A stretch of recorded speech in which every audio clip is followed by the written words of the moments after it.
The Premier League preview show is back. We got Liverpool versus Everton in the Merseyside derby.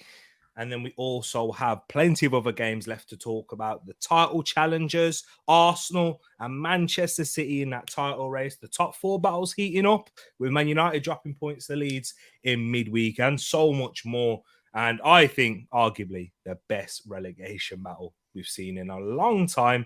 And let's hope that it does play out that way. But before we do that, let's run the intro.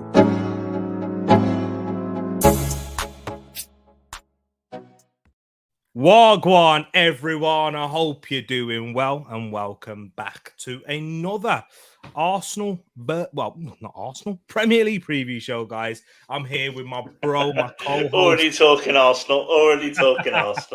Who had 35 seconds? Oh, you know it is, people. But I'm here with my bro, Edmin. How you doing, man? Yeah, all good, T. All good. Looking forward to it. It's another busy week. Yeah, tell me about it. It has been another busy week. All right for some. Some are on annual leave tomorrow. Got the Friday off, So this is why I'm late, guys. This is the legit reason why I'm late. I had to put up a new chair and that because the one that I was using for a good while now was broken on the legs. So yeah. I'm in a good, comfortable position on this chair, just like Arsenal again are comfortable at the top of the table. But but how's your week been? And with all the news circulating, we did a review show. Has it kind of settled a little bit with the Man City situation and watching Man United Leeds in midweek? Yeah, I think so. The Man City one's obviously still really interesting. We still don't know exactly what's going to happen. A lot of much brainier, much cleverer football people do think that this looks like it's going to end in points deductions at the very least. So it'll be really, really interesting to see how this pans out. It's going to be probably the biggest thing to hit football since the Super League scandal of a couple of years ago, isn't it now? I think this is going to be really interesting, and I'm sure you're going to be covering it on Tereak Talks as and when things drop. Keeps things busy, doesn't it? Keeps things busy. Tell me about it. No excuses for any droughts at the moment in content for anyone. And even then, there's been whispers today about the new Super League and stuff that they're trying to bring in to replace the Champions League, which I think we all preempted that would be the case at some point anyway. But yeah, we'll have to definitely talk about that as we get more developments. But first, let's run through the chat. To those that you are watching, big up to each and every one of you that is watching afterwards and after the stream. I hope you're keeping well. Thank you for tuning in. We've got Moss in the place on Across the Pond Sports Talk. Edmin said it on False 9, I guess. Hope you're doing well, Moss. Nice catching you in here. Bobby K in the building. Hope you're keeping good. Nice catching you in here as well, my bro. Vibes. He's talking Leeds. He can't stand Leeds. As a Man United fan, up in the area as well in Manchester. So I hope you're keeping well, my bro. He says, big up the TTF. And listen to him right there. Smash the like and support my guys, Tereak and Ed. Really appreciate you, my bro. Vibes in the place. We got Peony in here as well. Moss, there's only one Peony.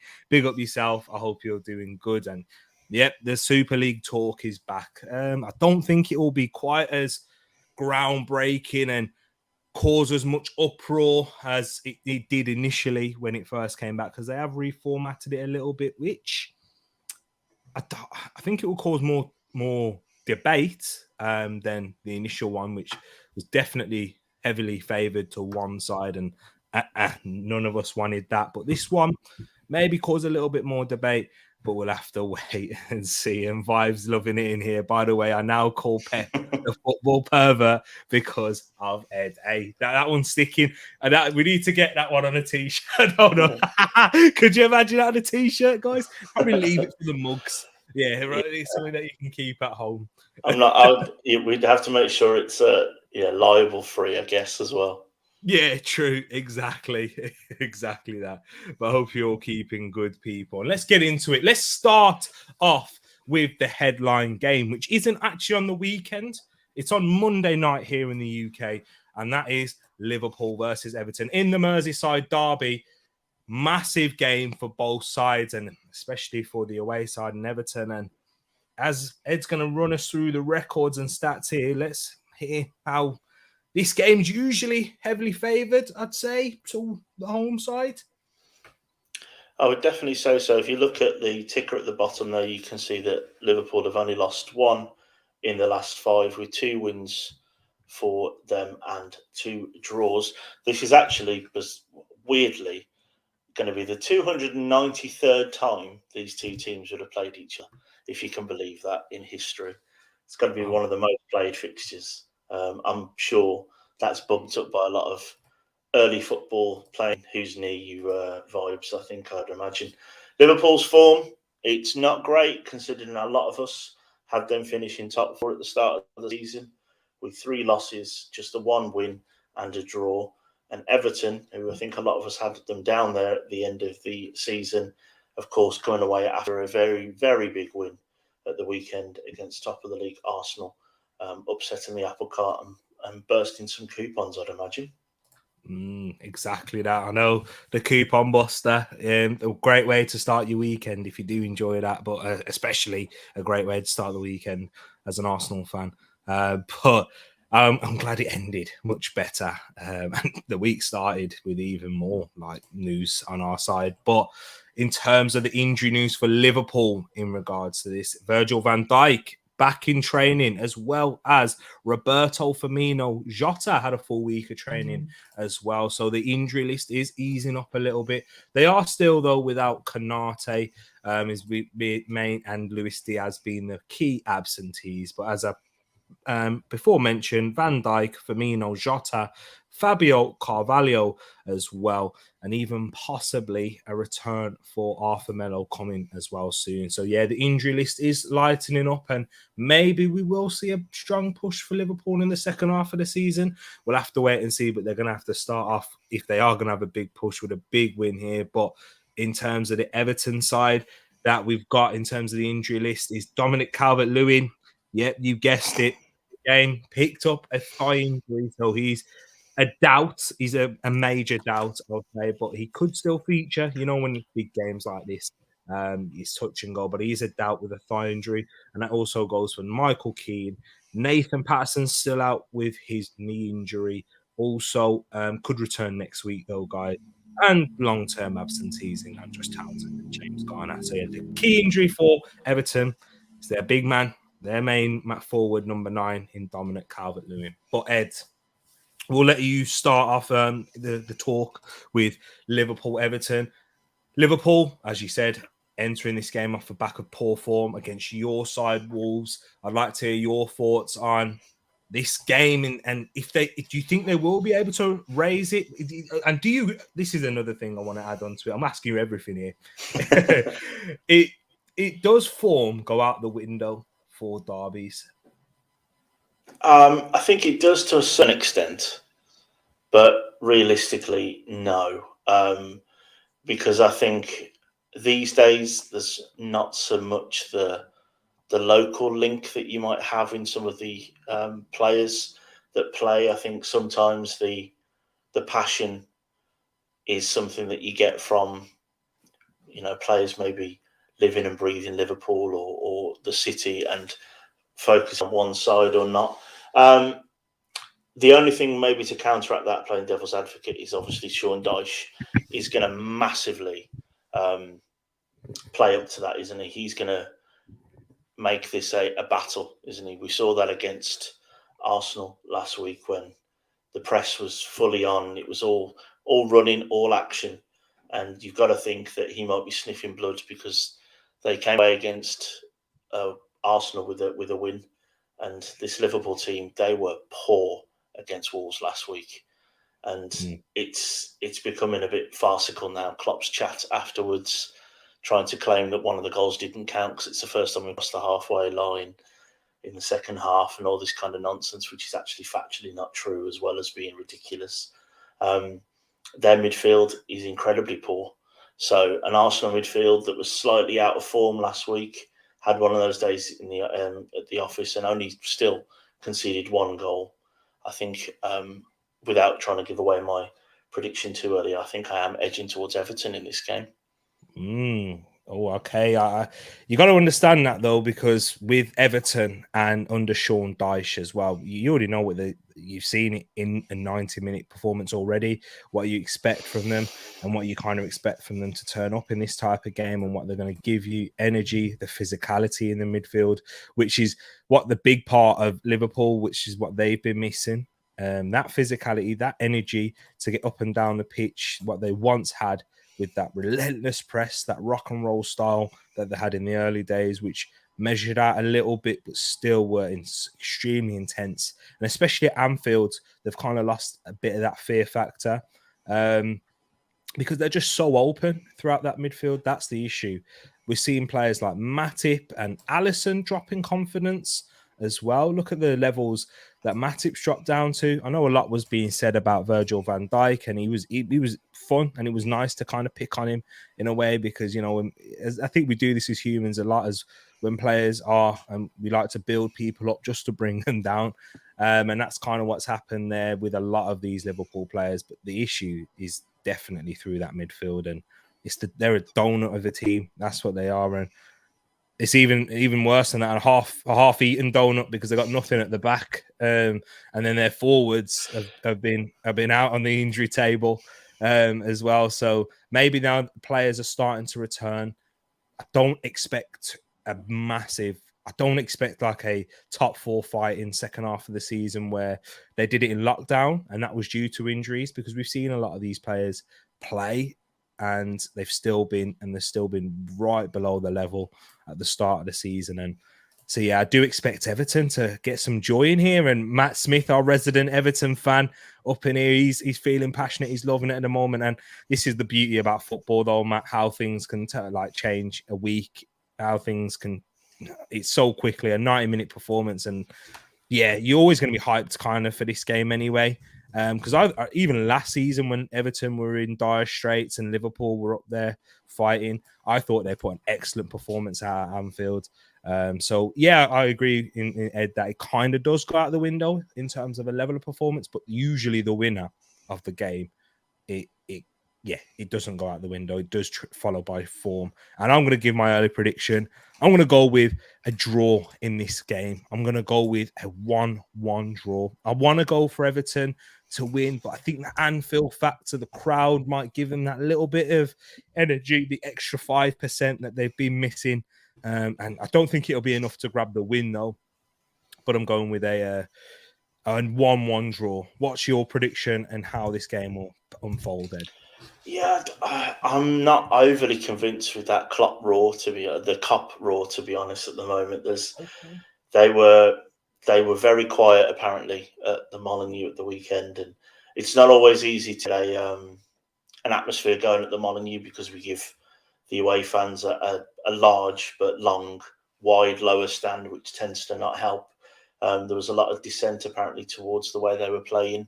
My only concern, I am going 1-0. I did, as always, my predictions beforehand. Didn't know, should have assumed Dominic Calvert-Lewin was injured.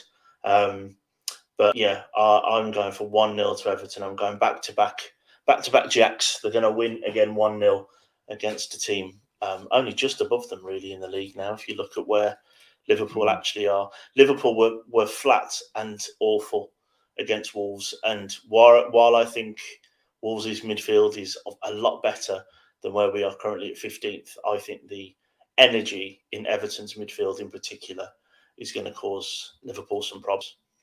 Yeah, exactly. And they're going to be well organised, you'd imagine, with a Sean Dyche team. So the energy with the organisation, it's just about Calvert-Lewin as well. That's the big factor in it as well, bro. If they are to win and put the ball in the back of the net, and take one of those big chances that we definitely know they will get. But Peeny's gone in here and he says Liverpool 0, Dyche ball 2-0 to Everton right there. Graham, the Don Jones himself, hope you keep him well. It's nice catching you in here, my bro. I hope the family's good too. And he says a 0-0 draw for sure. I see a draw. And I could see a 0-0, especially without Calvert-Lewin. And Liverpool's attack has been stinking at the moment.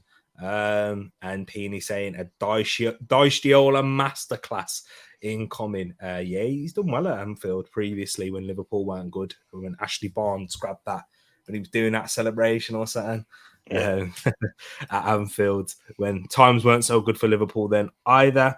Matt, you see where his prediction is right there, 9-0 Everton. But all jokes aside, he's gone with a 0-0 draw written all over it. Yeah, I can see that. I can indeed. Granddaddy Guna in the place says with DCL out, it's hard to see how Everton will get a similar performance as last weekend, as he was their focal point. Good point there. And Dyche game does need a big guy up front. 1-0 Liverpool. So Mr. 200 is going with a 1-0 Liverpool win there. So that's the first Liverpool win that we've got in the chat so far. And Matt's also saying, well, I'll take a draw and have 4 points out of 6 against Arsenal and Liverpool. Yeah, all day, every day, Matt. You have to take those 4 points. I mean, if that was, I mean, I'm sure Man United would take that in those 2 fixtures. So Everton, that's a dream come true. But Matt saying also here could play Gray as the front man and try and play in the break. Yep, that is true. That's a good point. But then you do lose. They are the away team after all, I guess. So there'll be a little bit more chance for some of their pace to cause some issues rather than maybe the long ball type. Sorry, not long ball, long pass that Dyche likes. Yeah, exactly. When he talks about his masterclass there, yeah, he does love a long pass and directness. And yeah, I agree with that. But then you lose a bit of that, striker's prowess in that box. You can bang one outside of the box, but yeah, inside the box finishing, we'll have to wait and see. And Gray didn't play it at all against Arsenal. That's because you guys, the first 11 did so well. When starting, he didn't need him. And yeah, it was a surprise, actually. Maybe you would have brought him on for some counter-attacking speed. But hey, you won the game in the end. And let's move on now into our next game. And we spoke about Arsenal a little bit. We're going to go with Arsenal in at second with Arsenal against Brentford on Saturday. Our first 3 p.m. kickoff since Nottingham Forest. No, that was on a 2 o'clock Sunday. I can't remember the last time we played a 3 p.m. kickoff. It's been that long. Because when you play in the Europa League, you rarely get them. Man United, you rarely even get a Saturday. Yeah, exactly. Even get a Saturday, let alone a 3 o'clock. Exactly that. It's true. I went to one of the 3 p.m. kickoffs, and it might actually be the last one on a Saturday, the Arsenal versus Leicester one. That's me and Moss. I think if that might be it, someone do the research in the chat and find this out as Ed gives you the records and stats for this one here. Yeah, so this is, of course, only the 17th meeting between these 2 teams because their paths just would not have crossed for most of history. Arsenal and Brentford, last 5 games reads really well for Arsenal with 4 wins and just that 1 loss, which, of course, was opening game of the season. Opening day of the season, was it a couple of seasons ago now, was it? With the Ben White game that everyone still talks about now, was it? I think it was that one, right? Arsenal's form, not great after a couple of losses in the FA Cup and, of course, to the Everton game last week, as we just talked about. And Brentford's form, very good. We all know Arsenal sit top. Brentford, probably even more surprisingly than Arsenal being top of the league from the start of the season when people were thinking top 3 maybe for them. Brentford, not just sitting comfortably, but sitting pretty in 7th. Their form, 3 wins out of the last 5 with a draw and a loss. There you go, right there. Thank you for those records and stats, my bro. And in terms of the injury news, Arsenal, it's looking good. Gabriel Jesus is back at London Colney. Not back for this game, though, guys. But yeah, it's great news to hear that. Back at London Colney, doing more strengthening work around the knee. I know he's been around the knee, so he's back on grass too. So shouldn't be too long now. Giving him a bit of time, I'd say maybe we might see him really play some significant minutes at the start of March, which is good, and that is on track and not ahead of schedule, but on schedule, which is a good thing. And then maybe building up those minutes playing a nice 45 and then a 60, then a 90. Because with Gabriel Jesus, it's all about being full, all guns blazing, and all or nothing really with his game. But we have also seen the return of Reece Nelson, who could be on the bench for this game and provide us some depth in the attack. But with Arsenal now, we do have a bit of depth in that position there. But we have seen the likes of Koja Dewberry on the bench, so maybe Reece Nelson can take up that position there. Unfortunately, though, there's some good news, but the bad news is Emile Smith-Rowe is still out and he's not going to be fit in time with his thigh injury that he's picked up. It was mentioned to be minor, so let's hope that it is, because we know Arsenal at times, they do say things are a minor injury, a la Tomiyasu last season, and he was out for like 3 months in the end with a minor calf injury. Zinchenko, the same here at the start of the season.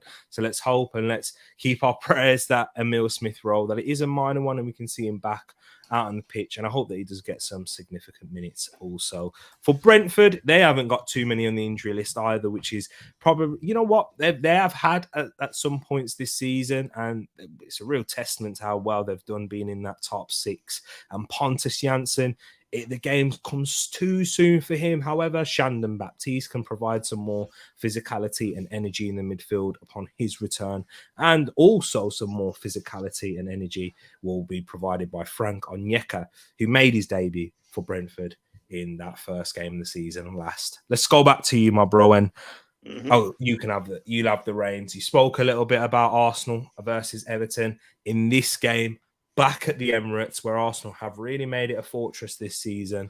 Not lost a game, drew to Newcastle, the only time that we've dropped points at the Emirates, and yeah, not a bad team to drop points against.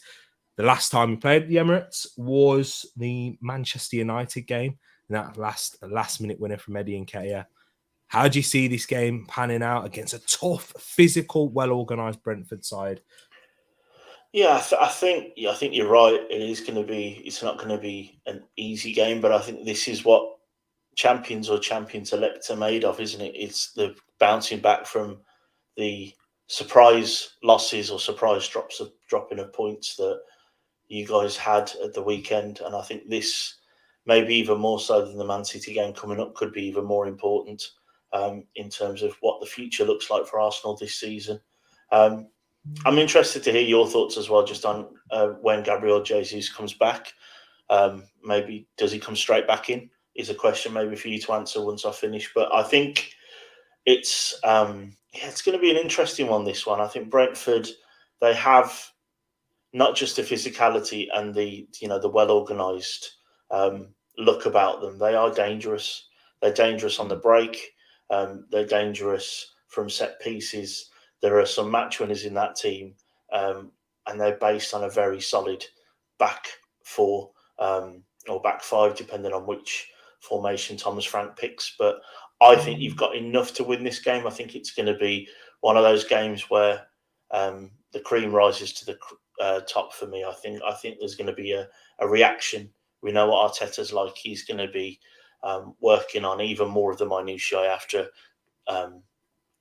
I think it's unfair to say Everton stole points off you last week. I think they played very well. But after an unexpected dropping of points last week, I think this will be Arsenal will come back, and I've got you down as a 2-1 win. Yeah, tight game. Yeah, tight result right there. And you don't really expect a battering against a very organised, well, top Brentford side who went away to Manchester City, grabbed 3 points.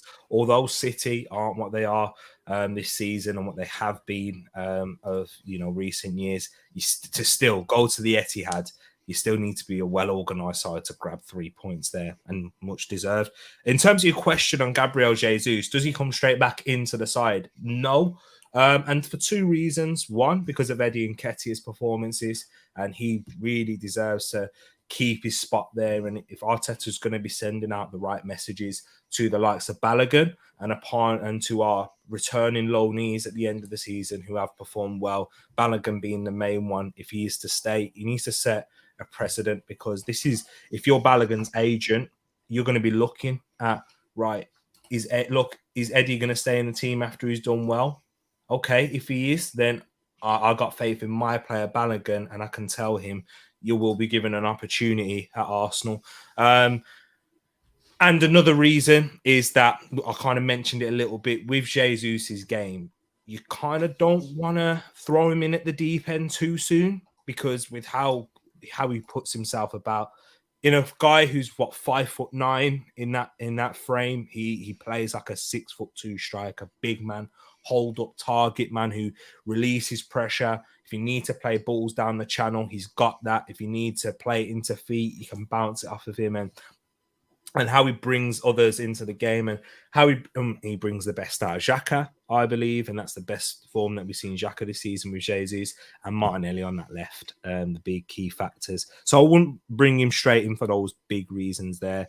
And just on how I think this game's going to go, I do think it will be tough. I think Brentford will pose a threat on the counter attack with Ivan Toney. I think it'll be difficult to break down. It's all about how fast Arsenal start in this one. That's been a theme of many of our games, is how fast we start. Can we grab that early goal and really really assert our dominance? I think we will have the majority of possession anyway, and we will create some chances. Brentford, well-organised side, threat of set pieces, probably a similar game to what we had last week, I can expect. And have the same sort of threats, the physicality in midfield, the striker that can, he'll be a nuisance with his energy and his technical ability too, Ivan Toney, and the defence being well marshalled. So yeah, a good chance for Arsenal to prove themselves. But what's your prediction for this one here, my bro? I went for 2-1 Arsenal. 2-1. Yeah, 2. Oh, yeah, you did say, yeah, forgot. And you went 2-1 Arsenal. I'm going to go 2-0. I think it's really... I know I said last week we needed a clean sheet. I want us to keep picking up these clean sheets a bit more.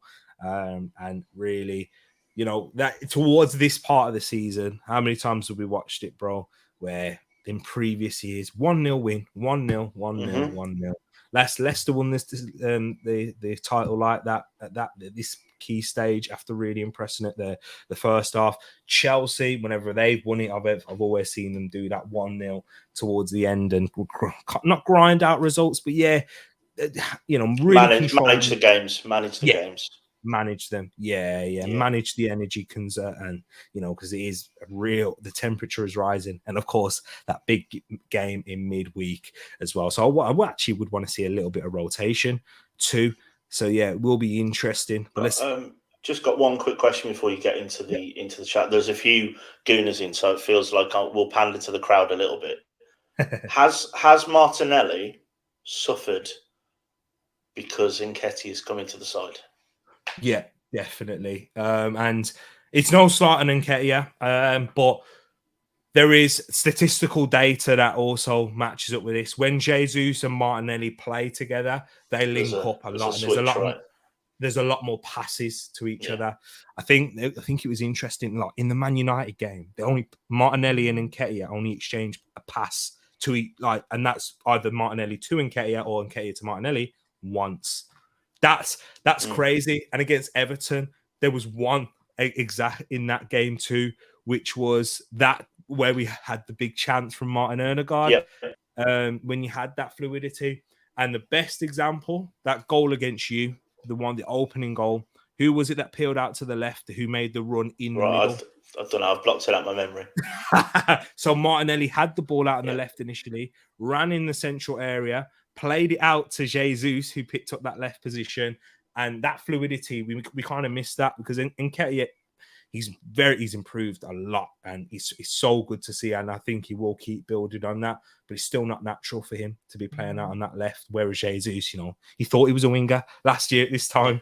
He was talking about in post-match press conferences that he's a winger. So yeah, just not as comfortable as Jesus there. So yeah, I think Martinelli's game's lacked a little bit, and Xhaka, because he's not been as attacking since in Jesus' injury. He's not been making those runs in the box as much. Been a little bit more conservative. Still been good at a very high level, but just those little slight tweaks that we've seen.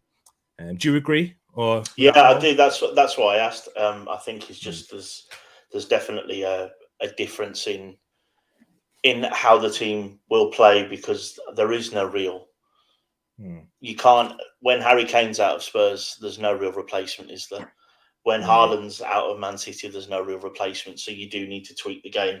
And I just wonder, because there's been a lot of chat recently about Martinelli, like, has his form dropped off, and is he actually any good, and all this kind of stuff that you hear from different podcasts and things that you listen to. For me, I just think it's the system doesn't fit him as well as it did before. It doesn't make him a bad player. It doesn't make the system bad. It just means, and I get why Trossard was brought in, right? Because he fits the system a little bit more. And you also give that competitiveness as well that Martinelli needs to adapt and to change up a little bit. And that leads to my question that I'm going to ask you here, and to those in the chat as well. I want to hear your answers for this. Any changes? What changes would you make in this game? Because it's a fine line. You know, you got to manage the game in front of you, but then you're always going to have in the back of your mind that Manchester City game in a few days' time with a short turnaround. What changes would you make, bro? I don't see. My initial thought was to change Zinchenko for Tierney, but then I thought the last thing that realistically you need for Arsenal is to lob the ball into the box with Ben Mee and etc. heading the ball away. So that's unnecessary. I think you go for a more position-based, squeeze the team. Maybe I'd start Trossard over Martinelli. Not because I think that Martinelli's a bad player. Maybe Martinelli is an impact sub when players are tiring later on. He'll be able to stretch the game a little bit more. And I don't think he'd change much else, to be honest. I'd go for Tommy Asu. Yeah, I was about to say maybe Tommy Asu for Ben White, for not just height reasons, but also maybe a little bit more of a conservative right back in terms of what you might have with peering off to the back post and other things that might happen. But I don't think I'd change very much, because I think you run the risk of displacing Harmony, and Man City is the big game coming up, but a draw against Man City means it's status quo. A win against Brentford keeps you where you need to be, which is those 5 points ahead. It's true, very true, because we'll talk about Man City after, but it's a 6-pointer.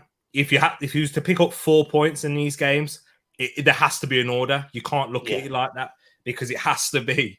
You'd have to draw against Manchester City, so it keeps it the same, and we still remain on 5 points with the game in hand. Whereas if you draw here, and you know, it puts a little bit of pressure on going into that one, and then the Man City, it'll give you that psychological boost. But you know, going into it, it's a bit of a worry. And as you know, you want to assert your dominance, don't you, at home? And yeah, I agree, and I hear what you're saying in terms of that. Right there. Let's see what you guys are saying in the chat. Peony says Premier League champions 22, 23, 4, and David Brentford 2. I love the names, Peony. I do. Yeah. But yeah, 4-2, high scoring game. I'd be happy, of course, with the goals, but then they're conceding 2 goals. Yeah. As defender's mindset, I guess, isn't it, bro? Definitely. Mr. 200 says Arsenal should be awarded 3 points, as we're the only team that didn't face Frank Lampard's Everton. It's true. We were meant to, but then the passing of the Queen meant that game had to get rescheduled as well. I would love to face them. But yeah, we've got them in March, 1st of March. So hopefully we can get our revenge then at the Emirates. Let's have a look. Also, Mr. 200 says, fingers crossed, Partey is fit. Home crowd will be a big plus. 2-0 Arsenal. Yeah, I can confirm that he is fit. He was in training. Smiles. I saw all the training photos, and I'm sure a lot of you who are on Twitter saw them too. All smiles as the sun was out. Yeah, the weather's been pretty nice actually here in the UK. Been cold still, don't get me wrong, but you know, sunshine in the skies makes it a little bit better and easier to wake up. Big up yourself as well, Luke. I hope you're keeping good. He says, damn it, I'm late. I blame City. Yeah, City, hey. You're sounding like the Premier League at the moment. Ferbs, big up yourself, but I'm not liking this, though. 2-1 Brentford. I know that's a lot of hope, but man, hey. at Emirates. If they were the first team, it wouldn't surprise me because they're a good team, and they are well set up. But I'd be very shocked for Arsenal losing at home. I could see us going unbeaten at home this season. When I say easily, I mean it's easy to see. It wouldn't be easy going unbeaten at home, but yeah, that's something that I want to achieve in this season. Big up yourselves, T-Dog, as well. Hope you're keeping good. Roland's in the place also. Says big up Tereak and Ed. I can't lie. The NBA trade deadline has been going crazy. Football is on the back burner until the weekend. Yep. Kyrie Irving to the Dallas Mavericks. Joining Luka. That was before the deadline. Is there any crazy ones that you've heard of today, bro? Well, KD onto Phoenix. Who? That's the KD. He's gone Phoenix? Yeah. So that's the biggest one at the minute. And I think Westbrook's moved as well. Can't remember where. I can't remember. I'm sure Martin in the chat will let you know. And I think John Wall's even going back to Houston as well. I think there's been some crazy moves. And obviously, LeBron passing the scoring title the other day as well. So the NBA is it's all go at the minute. I know. Yeah, I feel like I've asked this before, but I want to ask you again. Mm-hmm. Goal, LeBron James for you? I mean, he's mine, but yeah, Jordan was too. I was too young for Jordan, and LeBron plays basketball how I like to play all sports really, and being the provider as well as the main man. And I know obviously six titles for MJ is incredible. It's like Messi and Ronaldo, isn't it? You can't really. Well, you can get that one wrong, but you know, you can definitely get that one wrong. But realistically, I think it's the era we watched it in, and LeBron is like 3 months or 2 months older than me. So I remember when he came through from high school to Cleveland, and you watch him all the way through, he kind of gives you that affinity to him, and he is incredible. He is a difference maker. Exactly that. It is true indeed. You are right there. Let's see what else you've got in the chat. Trossard for Martin Smelly. Easy. Oh man. We think we should win 2-1 at least. Maybe Trossard starts. And Tommy, yep, I agree with that there. Tommy for White, good shout. Forgot about that. Big up yourself, Eddie, from Eddie's Football Waffle as well. Hope you're keeping good. There it is right there. Dropping a like for my footy channel too, bro. Really appreciate that. Says big up T and co-host Ed. There you go. You should remember that name now, Eddie. You should do. And all in the chat. I'm dropping a like and away for the Arsenal blip to continue. 2 losses now. Come on, Brentford. Hey, a lot of rival fans are doing that. Man City fans will be as well. Man United, of course. But yeah, hey, let's go on Arsenal. Let's keep pushing on. And let's see what you guys also say. We've got 2-1 Arsenal. Agreeing with your scoreline there, my bro. G Staffy in the building. Hope you're keeping good. And yeah, you're looking after a former Arsenal striker in Tuber Atpom and a Villa one. I don't know why I'm saying that like Ed's a Villa fan. But yeah, Cameron Archer, he was very good at Preston last season. So make sure you do look after and the Wolves left back Ash in Giles. There you go. So yeah, G Staffy, you've got a lot of players that are close to us. So yeah, make sure you do look after him better than you did Balogun, okay? He's doing all right now. He's doing all right now. Exactly. Brentford has been playing, no T. You guys look a little off at the moment. Will be a good game, though. Blessings and love, my bro. Blessings and love to you too. Fair points. I can't really disagree with that. Yeah, slight drop off from Arsenal. I would say, in the Man City and Everton game, but yeah, at home, I just feel really confident. And then Ivan Tony Winner says rolling. MJ still my GOAT. Gotta respect LeBron though. You got to. It is about eras with a lot of these things as well, isn't it? Yeah. You guys that love a lot of different sports, how do you do life? I spend enough time just football. Don't think I could handle another sport to care about. I'll forget to feed my kids. I go through periods myself. I do love basketball. I play a lot of 2K also, but then even that, go through periods where I'm playing it all the time and then barely, and then basketball. Yeah, it's hard really. It's How would you? How do you go? How do you like balance it, bro? Is it podcast? I'd say. Yeah, realistically, the only other sport I properly follow is basketball, and that's only through podcasts. And if something crazy happens, I'll pop it on YouTube. So it's podcasts doing the washing up. It's podcasts, in the car, driving in the car or whatever. It's just, you fill it in. It's a bit like what I do with football. To be fair, that is what you do with football as well. But yeah, when I was a kid, it was cricket and football and basketball and anything I could watch, the Olympics when it was on and stuff. But now you have to pick and choose, like Peony says. Otherwise, Jacob would never see me. T should never see me. So just be watching sport constantly. Exactly that. But yeah, Super Bowl weekend as well. So those and the NFL backing's a big thing. Madden always helped with that. Games as a kid was a big thing. Yeah, exactly. So it's those who do 3 and quite heavy in 3. Like I know Luke, you're in, and Moss, of course. Moss is more than 3. Moss is a legend at it. I don't know how he does it. I think Moss watches Extreme Ironing, I'm pretty sure, as well, on his off days. So he would enjoy that. He would. Yeah, exactly. There you go. Exactly. There you go. That's the way. Perfect plug right there. You could join Moss across the pond, indeed. And what we thinking of Borough, TTF of Borough coming up to join you next season. Hey, big team. Good history there at Middlesbrough. European heritage. Yeah. What, for one season? Yeah, I mean, it's decent though. But because it's the area. You think about me when I'm growing up. Yeah. I'm used to Middlesbrough being in the Prem at that point when I was a kid. Yeah, I mean, so early 2000s, then periods there, and then of course, in the late 10s. Yeah, it's not been great for Middlesbrough, but decent stadium at the Riverside. Yeah, and a one city club, and it's got a big following and stuff. Definitely, I just I wouldn't say big history is all I'd say. Yeah, well, decent. Better history than when Man City were initially taken over, I'd say. No.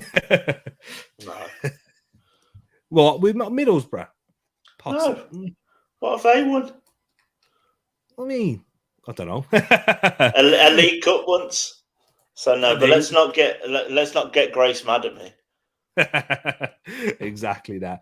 But hey, let's move on into the next game. Speaking of Manchester City, we'll move on into them against Aston Villa, which is on Sunday. They'll be watching the Arsenal-Brentford game with keen eyes. Of course, if you remember this game last season, 2-0 up, and then, Liverpool fans cursing Aston Villa for this and losing 3-2 in the end on the last game. But Ed, hit us with a record and stats for this one here. Yeah, so Man City Villa, of course, the last 5 meetings does include that draw at the start of this. Was that this season? I don't remember now. But 5 unbeaten for Man City. And it's also worth noting that Villa haven't won a game against Man City since September 2013. So it goes quite a ways back. Now, Man City, of course, with that loss to Spurs at the weekend, on the back of a loss, 3 wins and another loss. And Villa, up and down game against Leicester at the weekend, 2 wins, 2 losses, and a draw in the last 5 games. There you go, right there. In terms of the injury news for the Citizens, John Stones is the only one that is definitely out, as we could see the return of Phil Foden. So yeah, 2 English players coming. Well, one's definitely out and one on the way back. And then for Aston Villa, what we do know is that no Traore, no Jed Steer, and no Diego Carlos. Ed, with this game, guys, get your predictions in the chat and in the comments if you're watching afterwards. And even if you're watching now, make sure to put them into the comments at the end of this video. And make sure when you do put them in, that it's just before the kickoff of the first game, which is on 12:30, which we'll get into. So yeah, make sure it's on in the chat, in the comments before 12:30, or in the Discord as well. But Manchester City versus Villa. Ed, how do you see the Manchester City responding after the news that broke out this week? Of course, I think it can go out one of 2 ways. But which one would you lean towards? The one thing Will Side loves it. The thing you can always expect from the football pervert is that he'll just keep it all about football, won't he? So you got to wonder if he's going to try and make that bubble even smaller and make it all about how we as City are going to get through this while all the big wigs talk about what they need to talk about, how we're going to just keep performing on the pitch.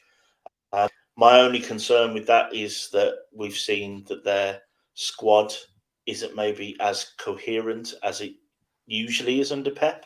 We've obviously heard about Cancelo not being happy, like we talked about on Monday. We've got only recently Mahrez has started to play again. We've got concerns over Bernardo Silva and all that kind of stuff going on at the same time. So, just to comment on this, Grace, your team have definitely won a major trophy a lot more recent than my team. I'm just saying it's not a huge history. Yes, I have real concerns about City right now. I feel like we've seen them blink and stutter a lot this year without this in the ether.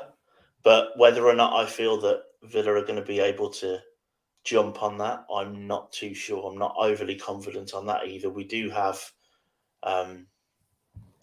as you've talked to Emery, sometimes flatters to deceive, and then other times the tactics are spot on. So this is the only one that I've written on my spreadsheet where I've got two different scores. So you tell me what you think, and then I see if if the TTF and the chat help me actually make my decisions while Grace finds out where I live and she comes and drowns me in Parmo. I like that one. With City, okay, we all know how City play, and we all know how they've been this season. A little bit at home, of course, they always have the threat of Haaland, and then how they like to build up in slow and build up, dominating possession, not really using much pace out wide. Kevin De Bruyne being the one player playing it direct. So with Aston Villa, though, their weaknesses are starting to show up a little bit after a very good start. How they play out the back is starting to become an issue. Mings and Konsa, they're the ones who are not, they're not ball playing centre backs at all. Even on when Konsa was playing well, Gareth Southgate, fair play to him. There was a lot of calls for Konsa to come into the England side during that lockdown period, but definitely can't play out of the back, and that's been his massive weakness. And I'd say in the past 2 seasons, it's been worse than Mings. And you guys and who are long-time subscribers know my thoughts on Tyrone Mings. And he's very wedded to playing that way. He's not someone who likes to mix it up in terms of playing it out the back. He won't go long. He's very, very committed. And as an Arsenal fan, even when we had the likes of Socrates and Mustafi who couldn't do that, we struggled majorly, and we conceded loads of goals through stupid ways like that, and made Xhaka the scapegoat in the way that he did because our centre-backs couldn't play. But what I will say, he will cause problems on the counter-attack for them. I think Leon Bailey is going to be a big key factor here. I'm speaking to quite a bit of Villa fans, and of course Lee, not a massive fan of Leon Bailey in what, he's very hot and cold, very winger in his performances, who one moment they were on fire, and he had a very good performance against Man City in the home game at Villa Park.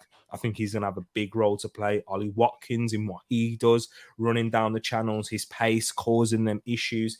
Villa will get chances, that's for sure.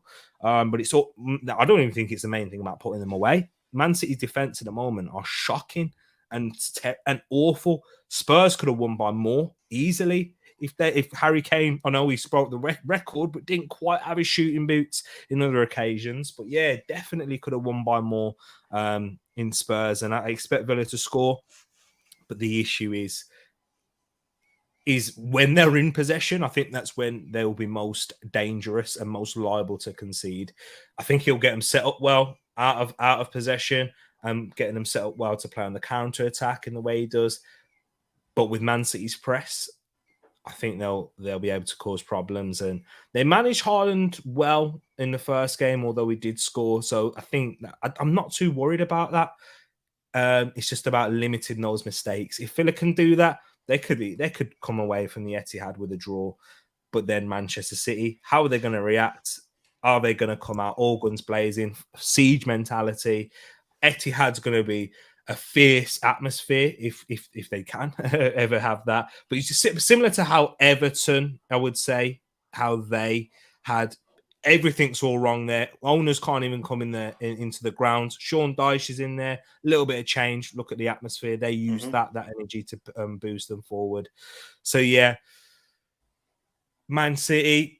I'm going to go with a 2-1 Man City win in this one. What's your have you settled on your prediction, bro? Yeah, I was between Unai Emery's favourite result, which is, as you always say, it's a 2-2, right? Yeah, or 2-2. Does Haaland make it 3-2? And I'm going to go with 3-2. 3-2 to City. Last minute winner. Are you going to go for Haaland? I hope you're wrong. I hope you're right with your first answer, but it's too late now. Locked in. Let's see what you guys and girls are saying in the chat. Moss with the first prediction here, who says, but damn it, we'll say City 2-1, Haaland and KDB and Watkins for Villa right there.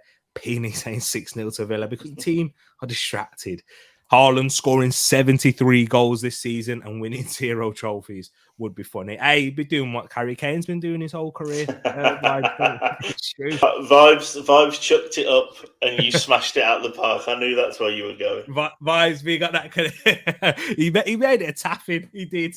So, yeah, big up yourself, Vibes. It would be funny, though. But he's gone for 3-0 City right there. Luke, he's gone for a 1-1 draw in this one. I hope you're right, Luke. That would be a great result going into that big game on Wednesday. And let's look at what Mr. 200 says. I think if I was Pep, I would use it to bring the team together, us against the world attitude. Yep, that siege mentality.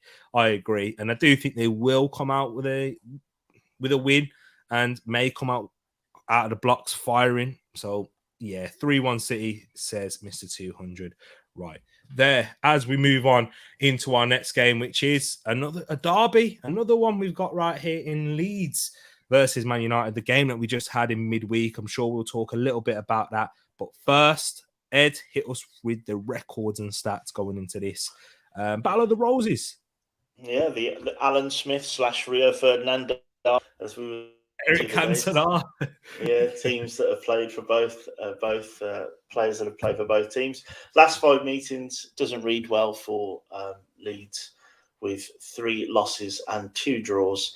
And the last time Leeds beat Man United was that Jermaine Beckford goal in the FA Cup, if you remember, all those years ago when Jermaine Beckford's big thing.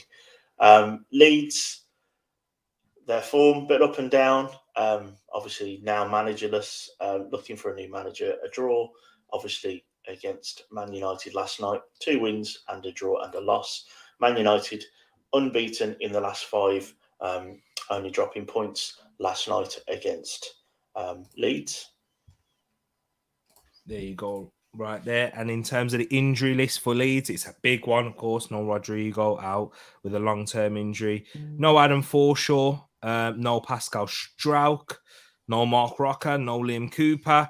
No Sinistera. And no Stuart Dallas either. So those are the main absentees there for Leeds. And Man United's injury list is stacking up as well. They've got quite a few in, as you expected, with the amount of games that they've played of late. So on the list with Noel van der Beek, you've got Ericsson, Casemiro with his suspension, serving his 2nd game of that 3-match ban. Scott McTominay, who's been out with an injury and don't expect him to return when first being spoken about, which was on the 31st of January. Expect two weeks at the minimum, maybe even longer. Martial, another one of those players. Once again, another injury. Anthony, I'm sure if you're on Twitter, you'd have seen Anthony putting out a compilation of him celebrating the goals.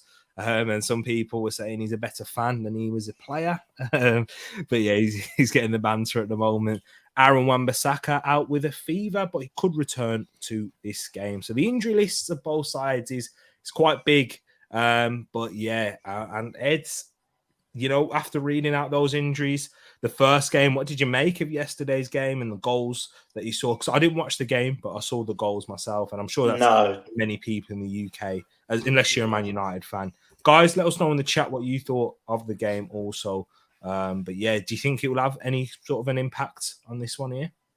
I think the difference will be, obviously, Man United will want to make sure that they sort of arrest this slide before it becomes a slide, if that makes sense. Leeds faithful at Ellen Road are always going to, get a raucous atmosphere, especially against their enemies from over the Pennines.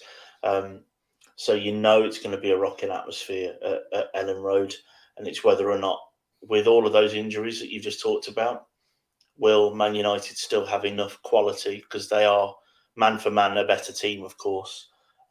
There aren't many in the Leeds team that would probably trouble Man United's squad right now. It's whether or not Rashford's form obviously continues with another goal. Thank you for triple captain. I'm moving up the TTF league with the triple captain this week. I'm still behind you, really annoying, because you managed to get Fernandes in. But I'm concerned about Leeds'. They're an all-action team and have been since Bielsa. Marsh changed it a little bit, and there's a short turnaround. They are at home. Their injury list is quite big. I think they're going to make it difficult, but I'm going for a Man United 2-1 win. I understand with that one. Man United, awful. I was hearing and listening to a lot of Man United fans speaking in that first half. Shockingly bad. And yeah, I think there's a combination of course, the obvious factor is no Casemiro. But I think no Casemiro and Eriksen, you're forgetting that they're missing their two key players in midfield, not just the one. So yeah, and I think also the game's coming in thick and fast. It will take their toll on them. And Erik ten Hag, massive respect to him, because I don't love listening to his press conferences, but I like reading from the transcript. I just find his voice a little bit boring, but I like the words that he says. Right. Yeah, I do think that he's so honest and he's so well measured in terms of his approach, talking about players and talking about Man United's situation. He's brilliant to read, and yeah, if you like listening to, but I do see that Leeds, they thrive off of what you mentioned there, off of chaos. They are going to be able to provide that at home, but I think that also could play into Man United's game plan. I think they will sit back a little bit and soak up a little bit of pressure. I won't be surprised to see Rashford down the middle in this sort of game. I wouldn't be surprised to see that with his pace and the counter-attack. Garnacho getting ridiculous amounts of abuse. Yes, he might have had a bad game. He could have been the worst player on the pitch for all I care. But in terms of a young player at that young age, he's making in his first season. Guys, what's the thing? What's the cliche that comes around with young players? You're gonna get inconsistency. So United fans, be patient. You're gonna get this. Saka had not great games when he was at Arsenal, when he just broke into the side. I remember he started at left wing back. When we ended up winning the FA Cup, he was on the bench. He was on the bench because he went through a little sticky spell where he was looking shoddy defensively. And look at now. And that's what happens when you ride that wave, and that's what happens with young players in this process, and you are still early in it. So yeah, Sancho deserves a start, I'd say, in this one. And then if you can, and then you can still play a Garnacho, you can still have a Bruno in there, maybe where Course drops off to the bench and you can bring on a physical presence towards the end. So I think I was going to go with a 2-1. I'm going to go 2-0 Man United. I think they will bounce back. I think Erik ten Hag will get them in the right shape and the right mindset going into this one. And Leeds still managerless. Yeah, I don't know. They tried to get Carlos Corberán, and he signed a brand new extension, and West Brom are loving that. They've been trying to go after Rayo Vallecano's manager, and I forgot his name, but they're in 5th position right now in La Liga, and that's dizzy heights for a side like Rayo Vallecano. So he's done really well. So Ralph Hasenhüttl, maybe that would probably be suitable in terms of his, fast-paced, high-tempo football. I think the Leeds fans would love him. But yeah, I don't know. No, I think this game too soon, and I don't think they'll get a manager in beforehand. If they do, it gives an even extra buzz to the already exuberant Leeds fans. So yeah, I'm gonna go with a 2-0 United win here. Ed's gone with a 2-1, and let's see what you guys. What was that? I was saying I am, but also just whoever scores for Man United, can they not do Neves' celebration, please? That's all I want. Get I your love that own. one. Because the only thing Rashford's pointing at is the worst trim for a rich man. Ed covered the smoke right there. I love that. I love that. G Staffy, I see Man United just nicking this one with a 2-1 winner. Now G Staffy and Edwin, I see eye to eye once again. Moss in the play saying Leeds 1, Man United 1. My man Nyonto versus the Rashford. Yeah, what a signing he's been. 4.5 million. I was thinking of this, and I'm not, how many players in the Premier League cost more on FPL than they did getting purchased in real life? There might be a fair few. Martinelli's up there with one of them, and Nyonto is for sure.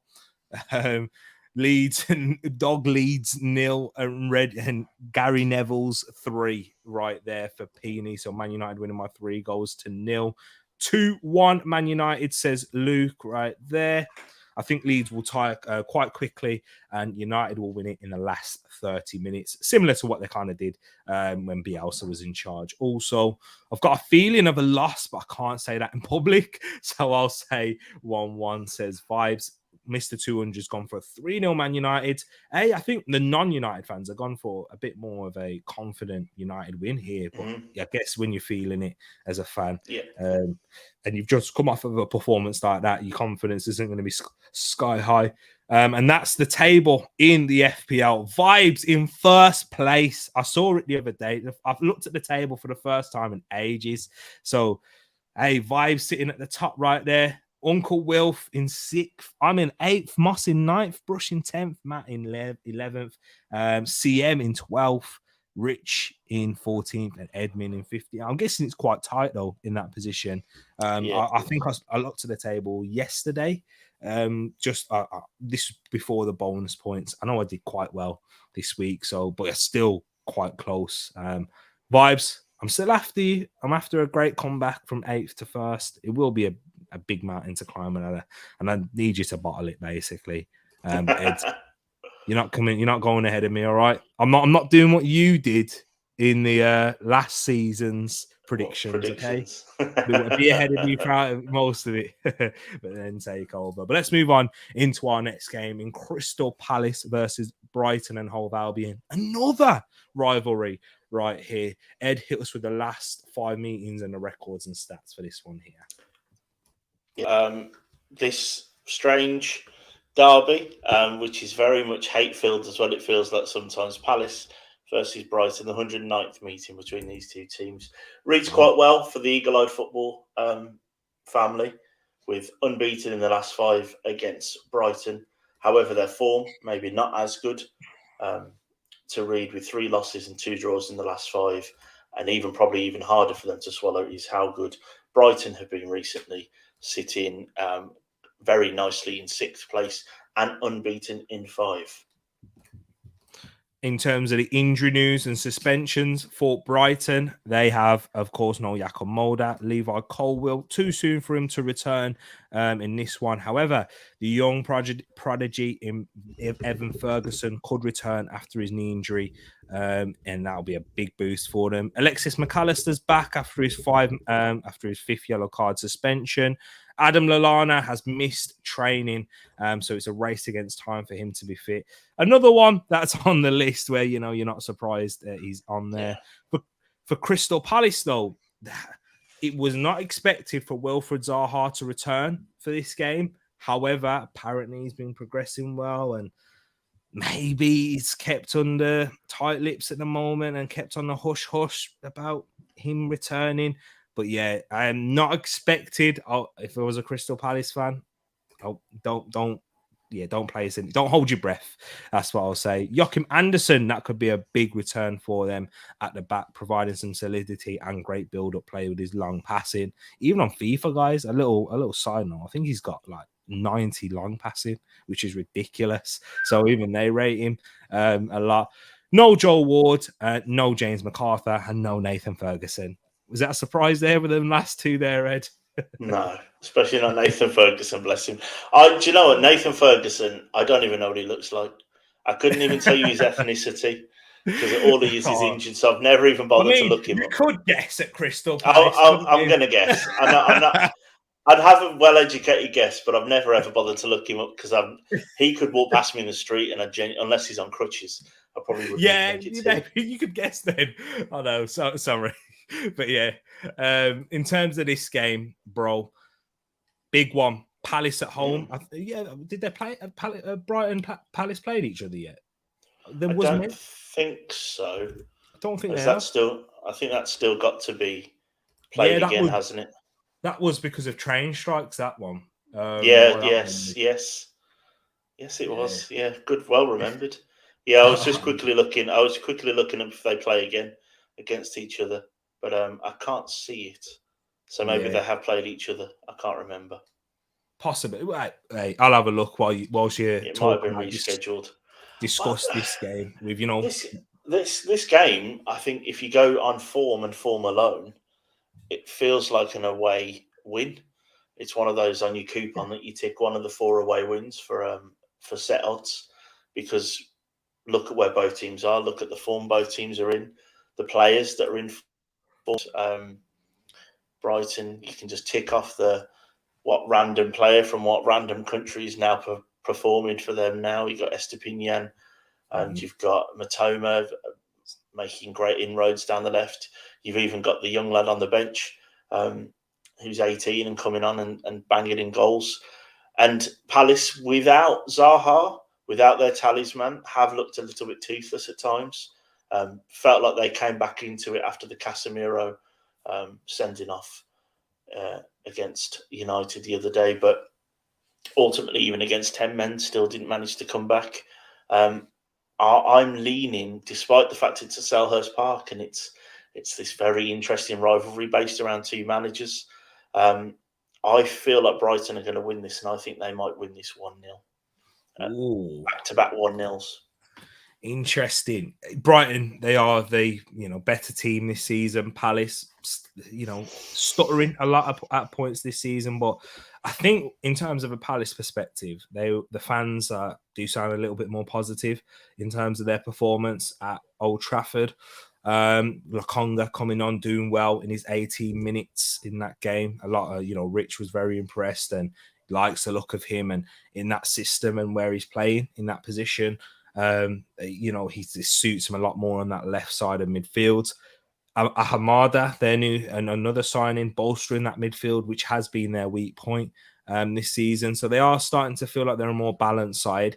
At home, if they are going to have a bright end to the season, what Palace need to do is use that home crowd and the Selhurst faithful on their side and just get results and maybe nick a few big results against big sides that are still yet to come and play at Selhurst Park. But in this game, it's going to be difficult. A well-organised Brighton team that know what they're doing. They've got threats coming out of left, right and centre, as Ed said right there. Jeremy Sarmiento came on, one of the out of the 3 Ecuadorians for Brighton, coming on and providing with that cross for Mitoma, who's in the form of his life right now. I'm hoping that he'll be able to maintain it, and it's not just Almiron-esque kind of form, but now what a signing he's been right there. Another one for Brighton, and De Zerbi's doing a real good job, might I say, and he's kind of, what I'd say, how good De Zerbi's done,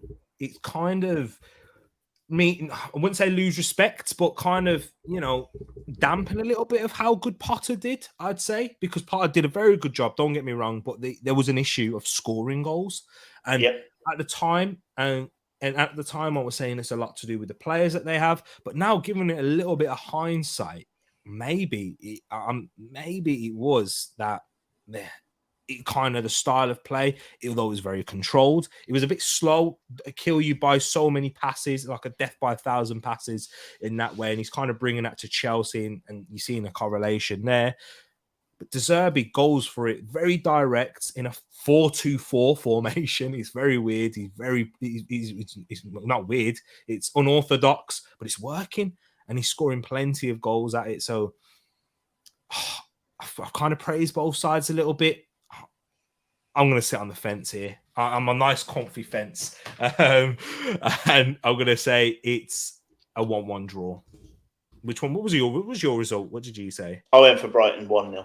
Brighton 1-0. I don't know, man. I can't see a winner. I think it was 1-1 the last time they played at Selhurst too, when Morpie scored that late goal. Yes. So yeah, I've just checked as well. I don't think they played yet. Nah, they haven't. I don't think it's happened yet.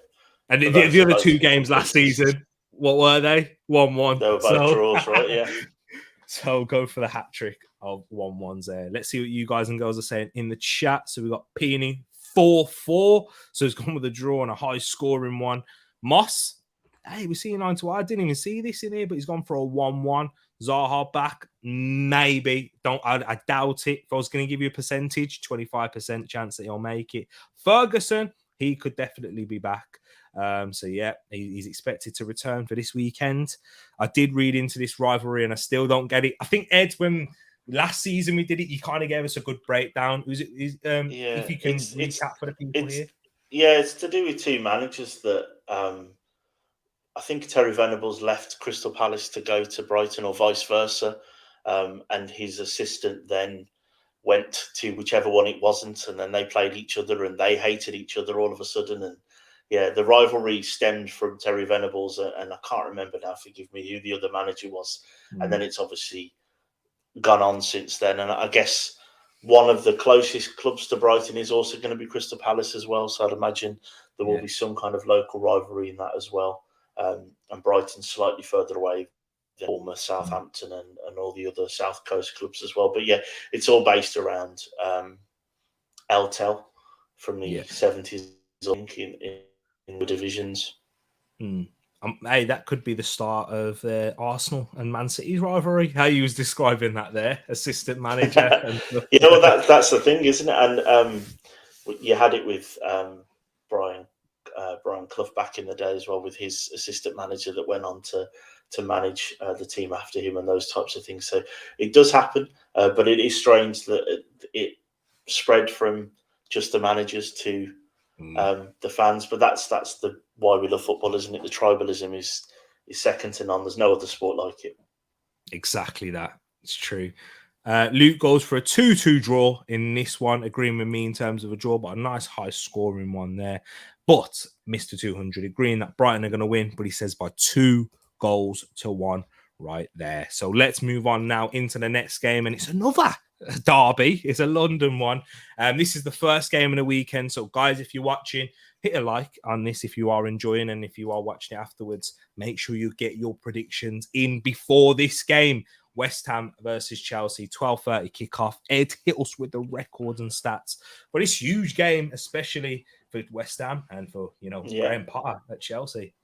Yep. So from Potter's old team to Potter's new team for now. Last 5 meetings reads really well for Chelsea and for Graham if he's watching. West Ham have lost 4 of the last 5 with only the 1 win. And this is weirdly the 110th meeting between these two clubs, as it is for Leicester and Spurs that we'll talk about later. It's one of those weird things that's cropped up. West Ham, their form reads really well, but there is an FA Cup win in there, I believe, as well, which kind of just skew the form a little bit, with 3 wins, a draw, and a loss in there. And for Chelsea, 2 draws, a win, and 2 losses. And with that kind of form, despite the money they've spent, you can see why Chelsea sit currently very mid-table in 9th. There you go, right there. And for West Ham, Gabriel Jesus. I'm only joking. I'm not doing that again. For West Ham, Kurt Zouma is still out. And I feel like I haven't seen Kurt Zouma for a while, actually. But he's still out, and he's out with a thigh injury. Maxwell Cornet out with an injury as well. I know what you're thinking, Ed, why we haven't seen Kurt Zouma, of course. Gianluca Scamacca is another one who hasn't been fit for a while, and he's been out with an injury, but could return for this game here and give him a much-needed boost in that front line. Alfonso Areola and Tiro Kera both have hamstring injuries, so they're going to be out for this one here. For Chelsea, I better not make that mistake now. I mean, Ed will be thinking I'm joking. But they, with their long injury list, easing up a little bit. Of course, no Broja, no Pulisic, no Kante. Still too early for those guys to return. Fofana back in training, as well as Kovacic. Those would be two big additions right there into that defense and midfield. João Felix, that's the big one. He's returning for this one here.